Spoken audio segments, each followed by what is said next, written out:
went from the bonnet, found face down on the floor. 2, 3. Paediatric trauma It's call. a stabbing quadrant. 25 feet from a ladder onto his back. He's really unwell. I think anaesthetics need to see him before he goes to theatre. Daphne? Daphne? How is everybody then? Chilling? King's A&E, how can I help? King's College Hospital, London. I got stabbed. I know, it's annoying. My head. One of the busiest A&E departments in the world. I want top to toe, head, chest, abdomen. A place where love, life, and loss Don't bloody die. I love you too much for you to die. unfold every single day. All the patients you're about to see were treated in just one 24-hour period. A&E is always like a traffic jam. Can we get a trolley? You've got to realise that there's awful things that can happen to you. I'm so sorry. Life is unpredictable, so it's important that your nearest and dearest know that you love them. You have to tell them that you love them.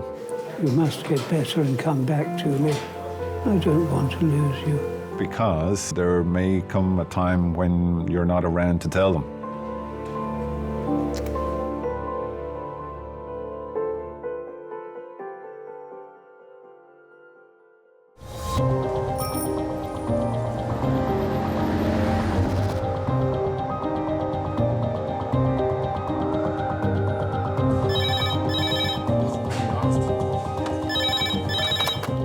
Resource Kings.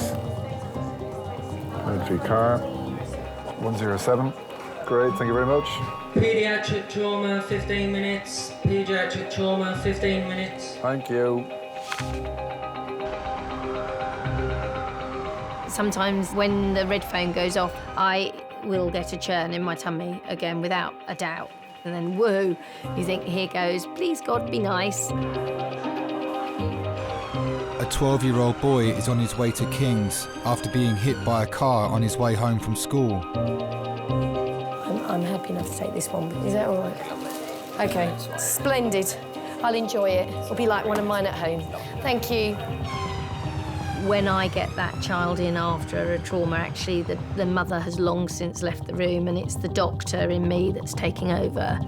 A 12-year-old hit by car, loss of consciousness, I believe. I'm a better mum when I've been at work, and I'm a better doctor when I've been at home.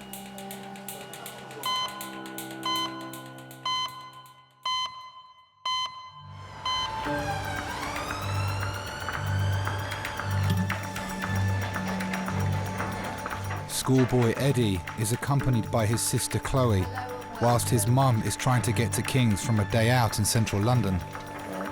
I'm Dr. Hobson, one of the A&E consultants. If we get the patient transferred over, I'll take handover after that, please. Respect. Hello, are you sister? Are you the accompanying person? No, nobody. OK. Right. What's the story? Nice and loud, if you could, please. Right, this is Eddie, he's 12. Hello, Eddie. He's been involved in an RTA. He ran across the road and a car hit him. He has hit the front centre of the bonnet, gone up in the air, hit the windscreen, bullseye the windscreen, somersaulted at least twice. Okay. Was he walking on scene? No. No, OK, so he was on the ground as such.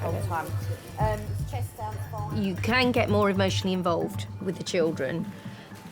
I guess I go instantly upper grade. You just have to look at the size of a child and then imagine a car going into it. It's like a peanut getting flicked across the road. And does he remember anything after the bump on the windscreen? Still. Look at me. Thank you. Remembers being hit by the car, remembers being on the roadside, so there's a few moments lost of consciousness. If they bullseyed the windscreen, the body comes rolling down onto the bonnet, and of course, with the movement of the car forward, it's then flicked off, usually at an angle, and at that point, the spine will end up across the curb. I'd be concerned about the back being broken or a neck being broken. Has he got any pain anywhere? Please, can we ask Kate if he's got any pain? Thank you. Orthopaedics, isn't it? Thank you. Your ankle's a bit sore, is it? Which one? The right one. Right. Eddie, is there pain anywhere when I do that? OK, I'm just going to have a quick listen. There's no such thing as an isolated head injury hit by a car. All right, sweetheart, you're doing really well, Eddie.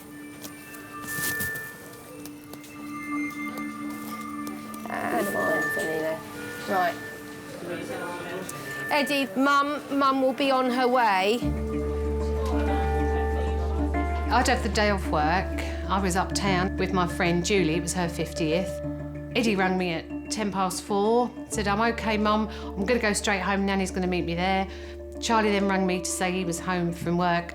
Then Chloe rang me and I said to Julie, oh, look, all three of my children ringing me, did it? And as I picked the phone up to Chloe, she said, Mum, Eddie's been run over. Is there anything there? Eddie, hold it together, sweetheart. You've been a superstar. I thought he was dead and that no one would tell me. I just wanted to get there because I just wasn't convinced he was OK. I didn't want it to be my Eddie, and that sounds really selfish. OK, now, Eddie, does your head hurt? Not much, OK? But your head hit the windscreen of the car, all right? So I'm on the commuter train, I'm crying, I'm shouting at my friend. Nothing moved fast enough. The train didn't come fast enough. We got to New Cross and the cab office was closed. 1, 2, 3, roll. In your mind, no one understands when you need to get there because until I physically saw Ed, I wasn't going to be happy. Any pain? Good boy, nice and loud. Do you feel touching here? Yes. Yeah, give it a squeeze. Touching here? Good boy. Well done, Eddie.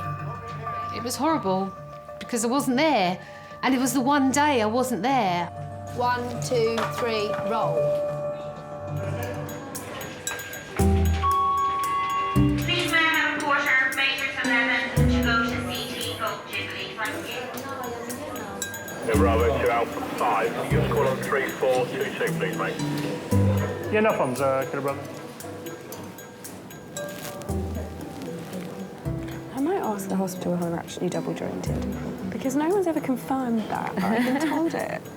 I don't just assume it's if you can do that, you're double jointed and Did anyone do that game with you when you were little where they pretend that they throw in their thumb across the room? No, but they did the nose thing. Oh, yeah, the nose thing. That's it. You did it.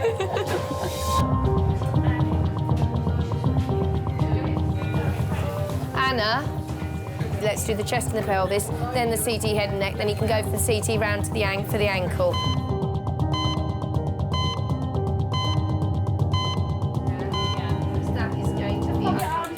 It's 30 minutes since 12-year-old Eddie was knocked down by a car. He bullseyed the windscreen and somersaulted twice onto the verge. Just stay still, Eddie. Stare at the ceiling, darling. You're doing really well. Mum. Hello, Mum. Don't come in just yet. Don't come in. Hello, madam. I'm Dr. Hobbs. I'm one of the A&E consultants. He's come into us fully conscious, but I believe he did lose consciousness at the time. We will get a head CT and a neck CT because that's where the impact was taken. It's very difficult to say you can get an isolated head injury hit by a car. It doesn't make sense. He's got pain in his right ankle. So I will do the significant things first and then we'll go searching around for little breaks here and there. Is that all right? You can go in and kiss him and talk to him, but you lean over him, you go to him. Don't expect him to come to you. Is that all right? What's your name, by the way? Justine. I just went in there thinking, oh my God, I hope my baby's okay and they've not lied to me. And that was it. I didn't care at that point. As a mum, you have to see them and touch them. As soon as me and Julie arrived at the hospital, then I think that's when he was like, that's it. Oh, I can cry now. I can tell him what hurts. I can do this. He can become the little boy again, can't he? Parents can absolutely help tremendously. Holding a hand, being gentle, quietly talking, doing the reassuring, even though every bone in your body wants to jump out and scream and shout. You know, if they can hold it together, it works so much better for the child. And the clock is ticking. Anything you want to report? Thanks.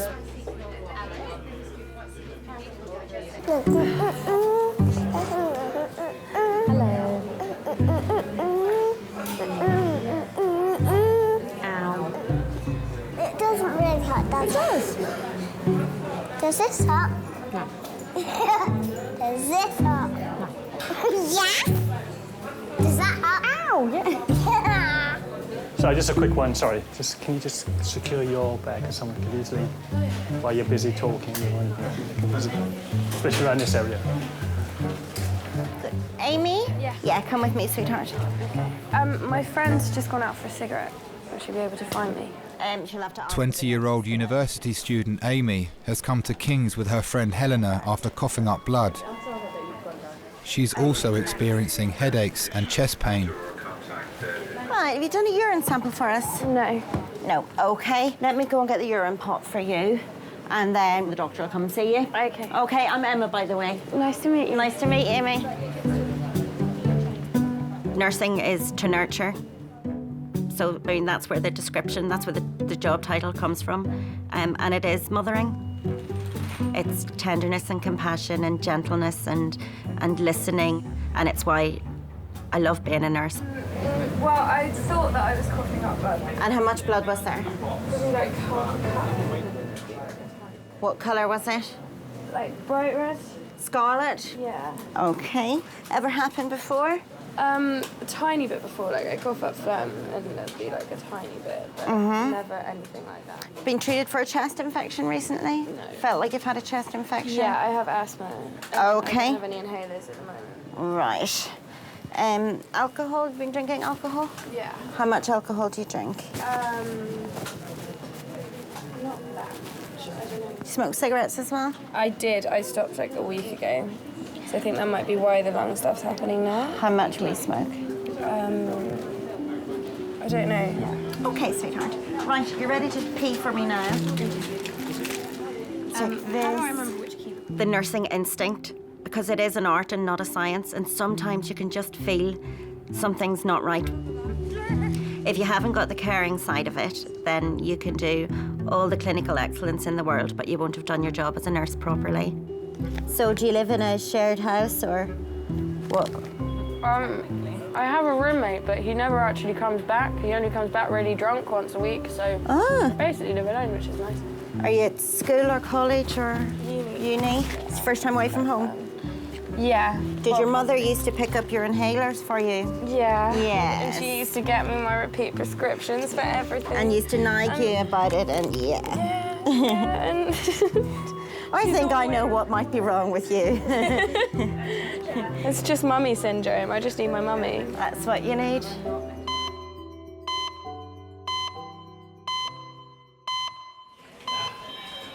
Girls, we're going to CT.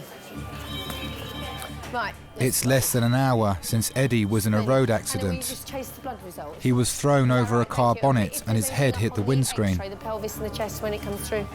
Thank you. You know, the quicker and the safer I can get a patient into the CT scanner to see if there's a bleed there or not, then the quicker I can get them to the neurosurgeon in a better state for that patient to come out. Children, particularly, are extremely resilient. They have an amazing ability to cope with something increasing in volume in their brain. So they have this amazing ability to actually be well, but actually have a bleed going on.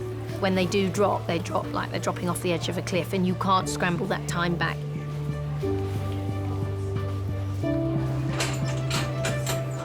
Eddie, we're going to slide you over. All right, darling, I need your nose looking at that ceiling, and I don't want your head wobbled from side to side.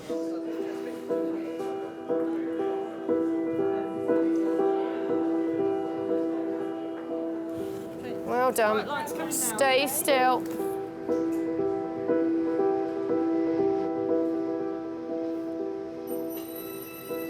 I had Eddie at home in the living room, on a stormy night. Came out with his arm wrapped round his neck, and I named him after my dad.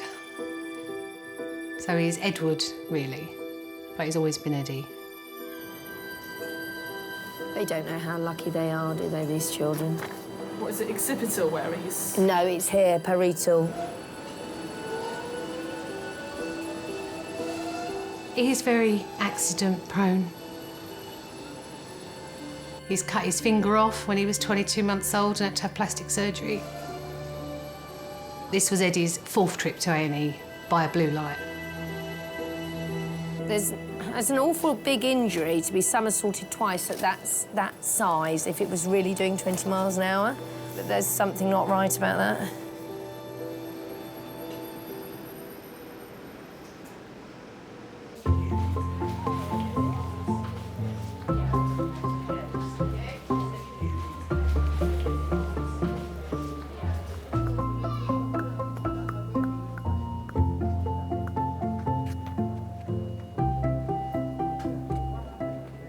It's gone around there somewhere. I think. Hi, David. It's Peter here. I'm okay. I've been better. I've been involved in an accident.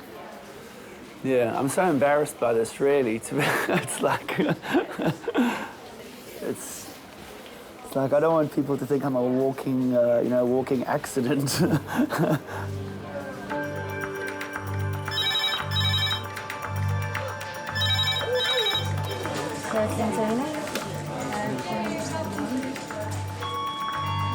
Aldred for 2 minutes. That's Aldred for 2 minutes.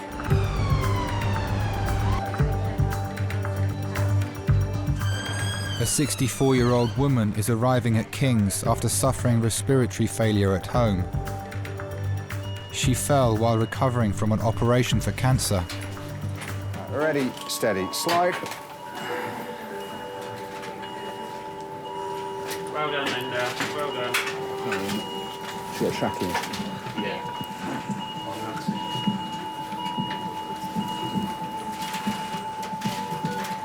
So trachea's out, that's why. Essentially, a tracheostomy is a hole that's made in your windpipe, your trachea. And it's made there to help allow you to breathe, really, and to ventilate. Sorry, Linda. I'll be a second. I just want to make the trachea back in the right position. Without immediate help with her breathing tube, Linda is in danger of suffocating. I'm sorry, Dan. That's all right, that's him. Yeah, and stented as well. Often the tracheostomy is part of an operation if someone's got cancer of the larynx, where the larynx, the upper part of the airway, has to be removed. Okay, we're just going to pop a bit of oxygen back on them. And obviously, if they've had their larynx removed as well, their vocal cords are gone, they can't speak. Is that better, Linda? Yeah, sorry. That's all fine now, that's in the right place. I think If we can just get a pillow. Yeah, just a pillow just to pop under her head as well. So tell me how you first got sick. I had trouble swallowing. I couldn't eat anything solid. Then I had trouble swallowing liquids. And the doctor took one look and said I had cancer of the throat. And it had wrapped around my voice box. And that it would all have to go. Now it's gone. How long have you had the trachea, Linda? 3 years? No. 3 weeks? How did that news hit you? Like a shovel round the back of the head. Because I couldn't imagine not being able to talk. Right, your trachea was quite a long way out and very blocked, and I'm sorry I had to push it back in to make off, but hopefully it's helping you breathe now. I know it's not very nice when you have them popped in like that. Okay, is your breathing more comfortable now?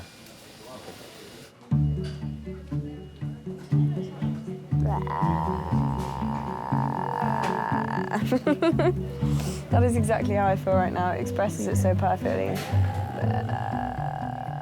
I'm in my 30s and I am a complete generation away from the teenagers of today, and it just baffles me. They baffle me a lot of the time as well. And the clothes baffle me. Do you want me to give you a breakdown about her? Yeah. She's first year university away from home. She's an asthmatic. She's been smoking, increased alcohol intake. She's been coughing up a little bit of blood. Her mother doesn't pick up her prescriptions for inhalers anymore. That's it. She's probably got a little bit of a chest infection. Okay. Cool. Yeah, Thank you. she's nice. Stroke call, 10 minutes. Stroke call, 10 minutes. Strobe call. I had stroke. You had strobe.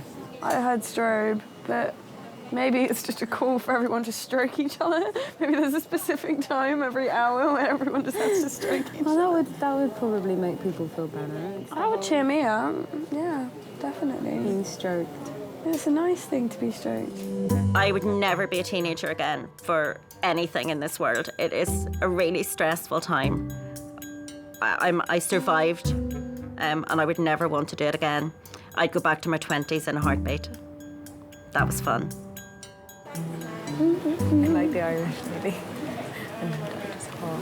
She's nice. The doctor's good looking.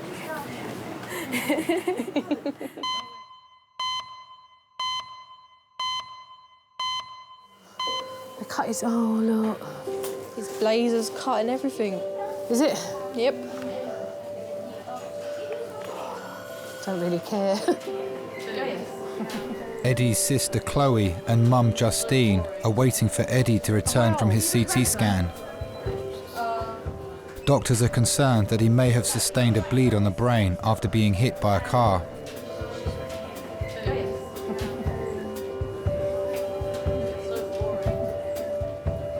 They don't work from this end.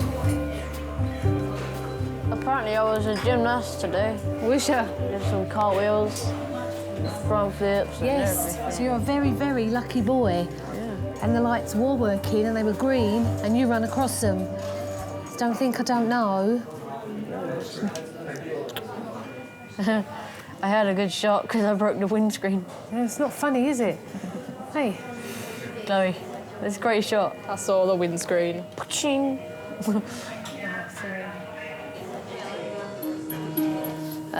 He's got blood in his urine. A small amount, Des, but I think I'm going to earn myself another trip to the CT scanner. I always ask the radiology guys if they do an ultrasound rather than CT him, just as a young boy who you don't want to Well, radiate. this is the thing, and he's already had a CT scan. Yeah. You know when you sit there and think, oh, actually, no, I'll just do his head and neck, and you think, why are you smelling him? Of course it should be top to But with kids, we should not You be know, rushing to top to don't toe them, tell that's the them, I thing. Oh my God, I'm Right, going to Eddie, honey, there's good news and there's some not quite so good news. The good news is that the head and the neck, they appear okay. There is a big bruise That's there. the main thing. There is a little bit of blood in the urine. Right. And seeing as he's got a graze on his back, I'm just going to have a look at that. It might well be that we have to go and scan the kidneys. Oh, more scanning. More, yes. I was trying to protect you from the luxury of that, sir. They can make you a bit Eddie's mum Justine is a manager in the paediatrics department of a local hospital. Oh, sorry, sweetie. I know that what you see at first is not always what is, because I thought he's got away with this, he's really lucky, and then at that point when they said he's got blood in his kidneys, I'm thinking he's not. Yes, blocks away, please, and then the hard collar away, please. But I knew it could have meant surgery. It could have meant he'd damaged something inside, he'd split something, he could have been bleeding.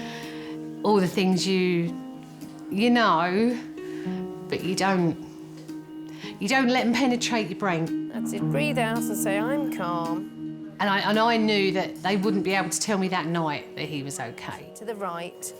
Look over, all the way over, so your ear touches the mattress. Good boy. And smile. Oh, it's also hurt there. Was that on your head that it hurt? Yeah. Sometimes I think there's something not right here, I just haven't found it yet. You know, if a child's been hit by a car, bullseyed the windscreen, bounced off the bonnet and landed awkwardly on the curb, can they truly have nothing wrong with them, or is it just that we haven't found it yet? So it's a road mark, is it? The kidneys just need to get flicked to start producing a little bit of blood in the urine, and it can become quite serious. Can I have that washed off just to see what we're actually up against? I do believe that somewhere along the line you pay for these major traumas. You don't walk out of it scot-free. Eddie, move right forward, please, onto your bottom. So he's got like a scuff mark there, hasn't he?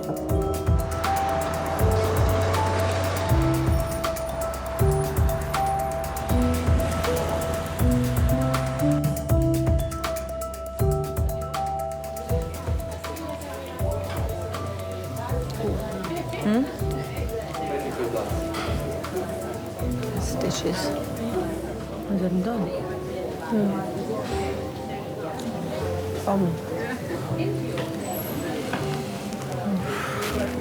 That one is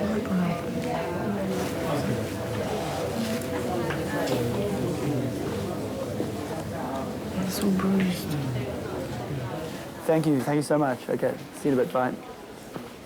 What happened to you? Cycling accident. What, a car? Motorcycle hit me, On your bike? Yeah, I was on my bike, yeah. Did you have a helmet on? You know, I usually often do wear it, especially if I'm commuting to it, but I didn't have the helmet, unfortunately. And, so it might have made a bit of a difference. Swollen on your eyebrow. Yeah, I reckon it'll swell up quite a bit. Headache But later. Yeah. The resus team has replaced Linda's tracheotomy tube after it was dislodged in a fall. Hi, darling. Will you look at me?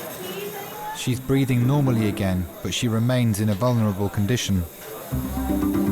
It's only 3 weeks since she had a major operation to remove a cancerous growth, as well as her voice box.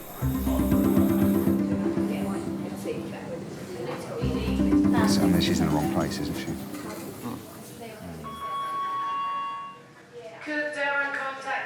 I mean, she's clearly had quite a big neck dissection as well. Well, the thing is, she's got chest infection or something like that.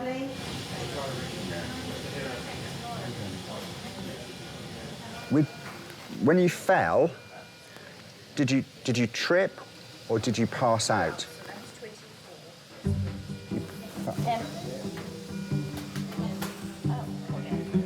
A lot of the nurses are used to people without voice boxes, so they're quite good at lip reading.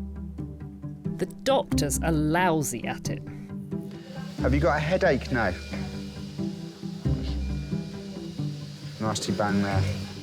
But is it harder to kind of express how you're feeling? I can bang just like the rest of them. And quite often they say to me to stop shouting. Are you happy if we do some blood tests on you, or do you not want us to? Don't mind, okay.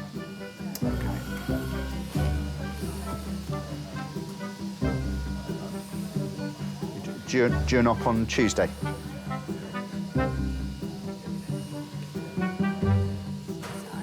Okay, I'll leave you my pen. I'll get you some more paper as well if you want to write something down, okay? Do people treat you like a bit of an idiot sometimes? I went into my bank once and they started writing me notes. Even after I said, "I can hear you perfectly." No, she insisted on writing notes to me. So who is the idiot? It's not me.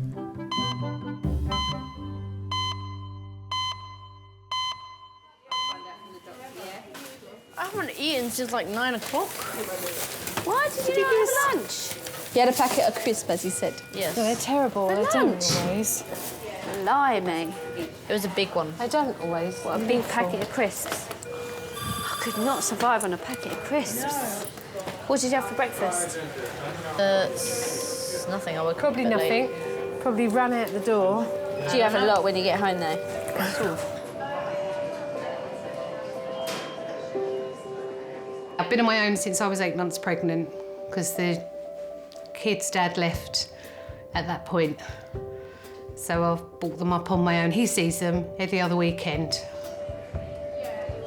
My dad died when I was 9 and I've got 2 brothers, so my mum brought us up on her own. Yeah, my mum's a really... I'm gonna cry. She's a really great mum. I probably don't tell her that often enough. I couldn't have brought the kids up without my mum, to be honest.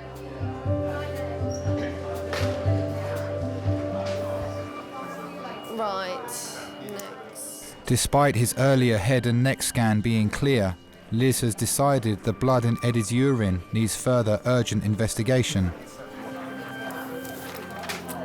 Justine. Yeah. He has got some surface marking on his back there from the road, and he's got a little bit of blood in his urine. Yeah. Now, we can sit and wait and watch and look at that. Or I can offer him up to the CT scanner. We'll get him through the CT, just check out the outline of his kidney, check all's all right. In truth, that's where I think we should go with this. Yeah, just because he's had a very significant history of injury. He's got some road grazing there, and he's got a small amount of blood in his urine. But I don't want something coming and catching you 2 or 3 months down the line. Being a parent is simply the hardest job out there. The trouble with children is they don't learn by being taught or being told things, they learn by experience. And with that experience is the risk of injury, and so often awful things happen. They're children, and children will do what children do simply because they're children. Thanks, CT. I was trying to be cautious initially just because of the fact he's had them before and he's a child. Eddie is about to have his second CT scan in less than 2 hours.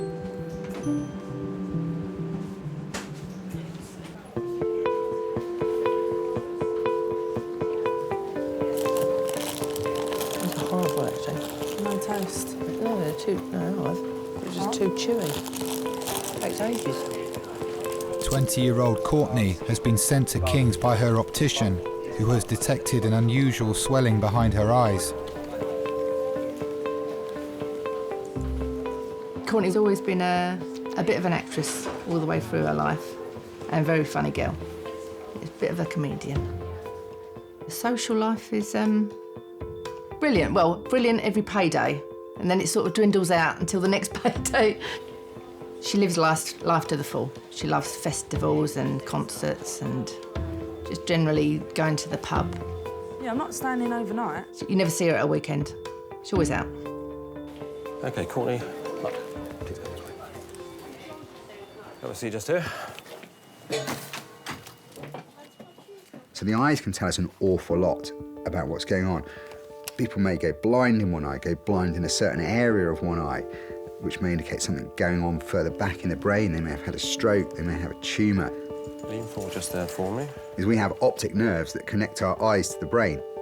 And if there is pressure around that nerve, you can see that pressure as an effect on what's called the optic disc. That may say to you, the pressure in the brain could be raised. I've already spoken to the medical team. They're going to admit you, and you're going to have a scan of your head to rule out anything there. And they're most likely going to try and do a lumbar puncture to see the pressure. No. A raised intracranial pressure is not good. If your pressure inside your brain goes up, it's harder to get blood and oxygen and nutrients up into the brain, and your brain will become damaged from that. I think we was a bit dumbfounded when we walked out of that room and she just started crying. I don't think I even knew what to do. I even thought then, why are you crying? It's just fluid behind your eyes. I don't know whether I was self-consciously thinking, don't cry, because then she's going to feel even worse. It's not good. She's got to stay here. There's pressure in the back of her eyes, so something's pushing against the back of her eyes, basically. So until they do a CT scan, they're not going to know what's there. She's crying her eyes out.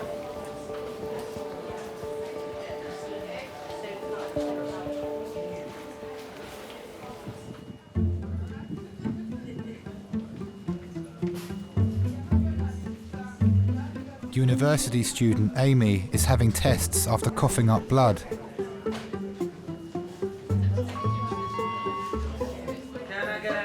I think when people leave home and mummy's no longer taking care of them, they don't realise that they have to take that responsibility on themselves. But it is about teaching your child as a teenager how to be independent, how to look after themselves, how to look after their health, and I think most of all, how to take responsibility. We've gone wrong. I have a very, very close relationship with my mummy. We speak several times a day, every single day. Yeah. You're in A&E? Yeah, I thought so. Yeah, but just which A&E were... Oh, no, dude, we were here.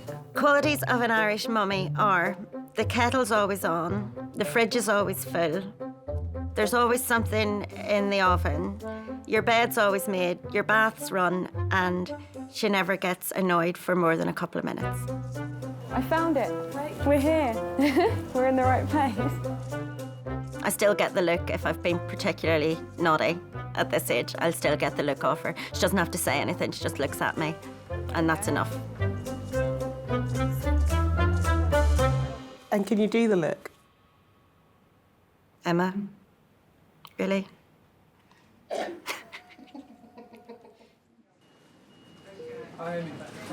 Just take a look at your blood results. There is one of the results are a bit deranged, which shows any... Amy's results show signs of a chest infection on top of her asthma, so she's being kept in King's overnight for observation.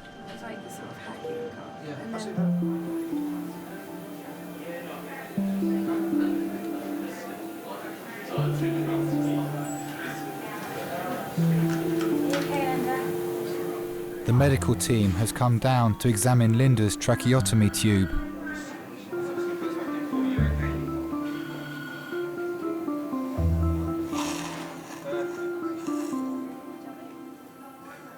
Tell me a little bit about your family. I got married to John in 1982. But then unfortunately he started to drink too much. And he died this time last year. And what did you like to do together? We walked a lot. And we'd go on pub crawls. And have one in each pub. You miss having him around? Oh yes. I didn't think I would, but I miss him terribly. And of course, I got this 2 months after he died.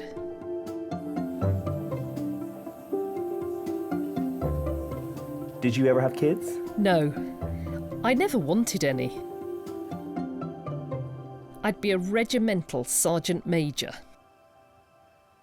They should be seen and not heard. Terrible mother.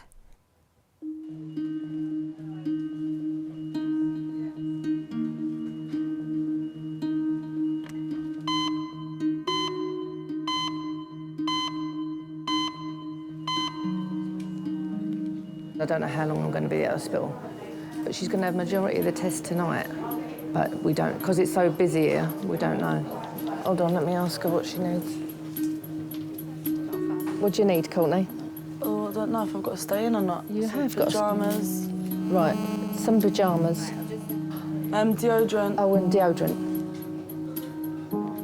Right, her 2 phone chargers are on the floor. She's got 2 phones. She doesn't know how long she's going to be in here. Mum. Oh, right. 9 o'clock. All right then, I'll see you later. I've got to go. Right. Courtney's having a series of tests to discover what's causing the increased pressure in her brain. X-ray? Where? This? Yeah. You just think about things that might be going to happen later on. How am I going to cope if she's got cancer? Further down the line, is she going to go? And what's going to be happening to her? I think everyone would think like that. I think I was not showing that at all. I think I was just well, for your child, she's still your child, so you just think of that, really. She's your child, you've got to be strong. If it was something to do with me, I wouldn't cope at all.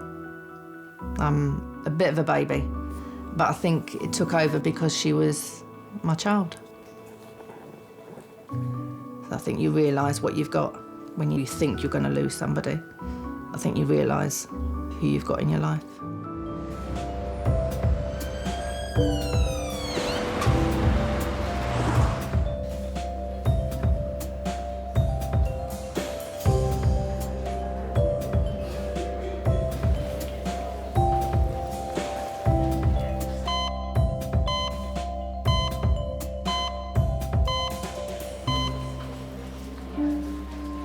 It's 2.5 hours since Eddie was rushed to King's after being hit by a car on his way home from school. He's had a second CT scan after doctors became concerned when blood was found in his urine. Provisionally, that looks okay, Mum. I know the orthopaedic doctor's been thinking about worrying about the... She said, I can't pin anything on him at the moment, all right? You know, and it's a really remarkable story that he's had. Unbelievable, so I'm very isn't it? cautious, ladies, if we can say that. I think it's like anything. You don't think it's going to happen to you. Eddie would never have thought it would have happened to him. I'm a lucky lad. You are. Very lucky lad. You want to have learnt your lesson big time. Kids don't. You just don't. You just think, yeah, I'll make that. That's easy. So I want to put him overnight on the ward. It might be in the morning something will crystallise that we need to look at. But we know the main nuts and bullets of everything in there are good. OK. When you're older, you think of the damage it can do. You think of the impact. You think how much it hurt.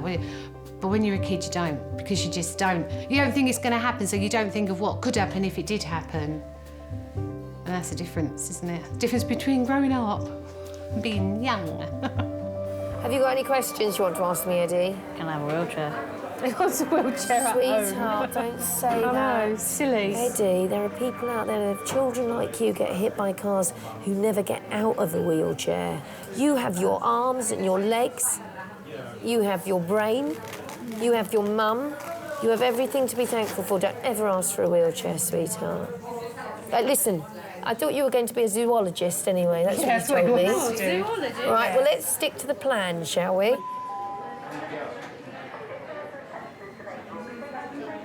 "5 hours after Linda collapsed at home, her condition has stabilised, but her tracheotomy tube is still getting blocked.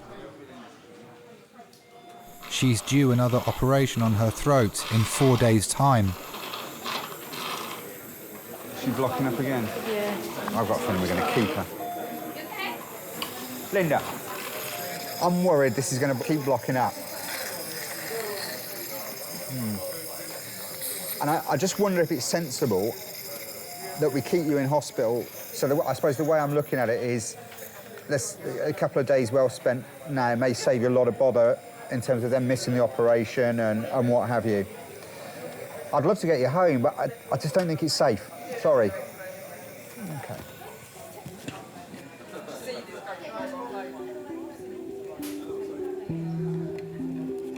Tell me then a bit about your various careers. Lately, I've worked in the funeral trade, arranging funerals, dressing, laying out. I absolutely love it. I'd love to go back to it, if I get a voice box. And having cancer, does doing your job make it more difficult in terms of thinking about death? I think you have more empathy with people, because you can't control cancer.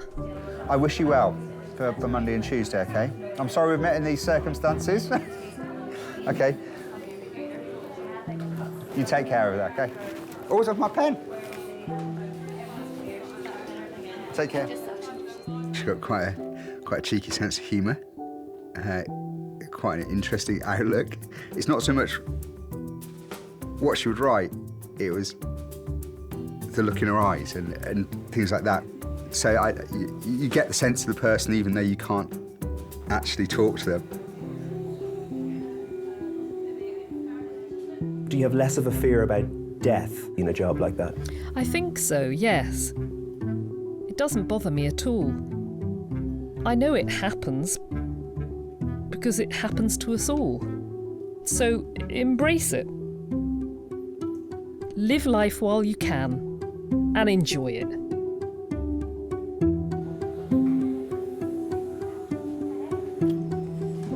Linda is being transferred to Guy's Hospital, ready for her next operation.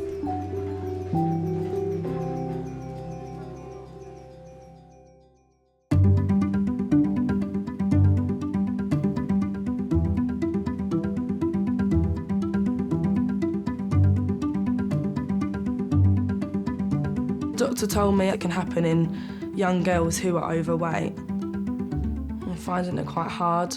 I do like my food and to have a beer, but him telling me that has made me put on more weight, I think, anyway. So I just need to go to the gym and exercise. Courtney never takes notice of anybody. You can all give your opinions and Courtney will do exactly what she wants to do. So tell her to diet and she'll eat more.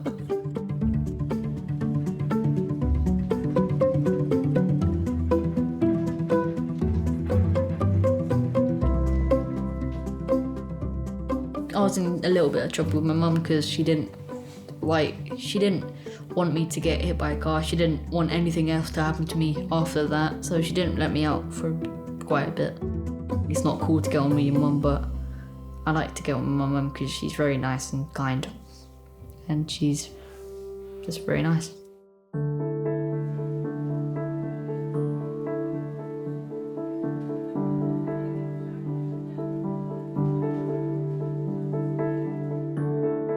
I know you've had a few cheeky brandies through that tube. I have. That was Andy Murray's fault. When he won, I started crying my eyes out, and I don't know why. And I thought, I've got to celebrate. So I bought myself a very large brandy and lemonade. Luckily, I had my tube, and I thoroughly enjoyed it.